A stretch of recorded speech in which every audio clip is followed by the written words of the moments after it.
یمن کی تباہی اور اس کا ذمہ دار۔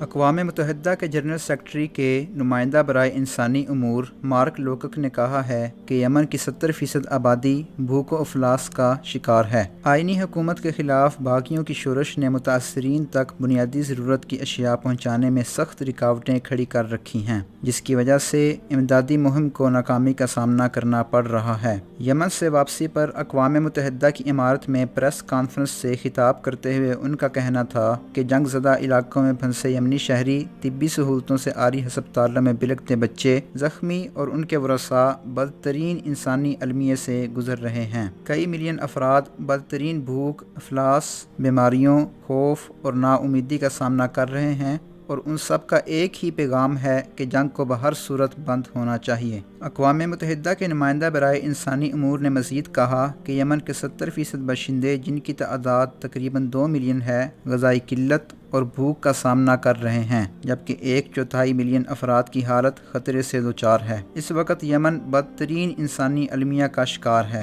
21 ستمبر 2014 کو حوثی باغیوں نے ایرانی ایما پر یمن کی آئینی حکومت کا تختہ الٹنے کے لیے طبلِ جنگ بجایا اور دارالحکومت صنعاء سمیت کئی علاقوں پر قبضہ جما لیا، جس کے بعد یمن میں شدید خانہ جنگی شروع ہوئی اور ہر دن کے گزرنے کے ساتھ یمن میں تباہی اور بربادی بڑھنے لگی۔ یمن کی آئینی حکومت کے مطالبے پر یمن کو فرقہ وارانہ حوثی ملیشیا سے بچانے کے لیے عرب ممالک نے سعودی عرب کی قیادت میں عاصفۃ الحزم کے نام سے آپریشن شروع کیا، جس نے وقت کے ساتھ ساتھ تدریجاً نتائج دینا شروع کیے اور حوثی باغیوں کے بڑھتے قدم اکھڑنے لگے، جس سے ایک طرف یمن کی آئینی حکومت کو استحکام ملا تو دوسری طرف ایران نواز حوثی باغیوں کو منہ کی کھانی پڑی اور مجبوراً مذاکرات کی میز پر آئے۔ مبصرین کا کہنا ہے کہ سویڈن میں مارٹن گریفتس کی ثالثی میں ہونے والے مذاکرات سے دراصل حوثی باغیوں کی شکست عیاں ہو رہی ہے۔ حوثیوں کا گھمنڈ ٹوٹ چکا ہے اور اب انہیں یقین ہو چکا ہے کہ حالات ستمبر 2014 جیسے نہیں رہے۔ حوثی باغیوں کی صفوں میں اکھاڑ پچھاڑ سے ایرانی حکام بھی مایوس نظر آتے ہیں۔ اماریون سینٹر برائے وار اسٹریٹجی کے سربراہ اور سپریم لیڈر علی کامنائی کے مقرب خاص مہدی طائب کا کہنا ہے کہ پاسداران انقلاب کے بیرون ممالک سرگرم ونگ القدس فورس نے حوثی ملیشیا کی ہر طرح سے مدد کی اور ایرانی بحریہ نے ان کو کئی طرح کا اسلحہ پہنچایا،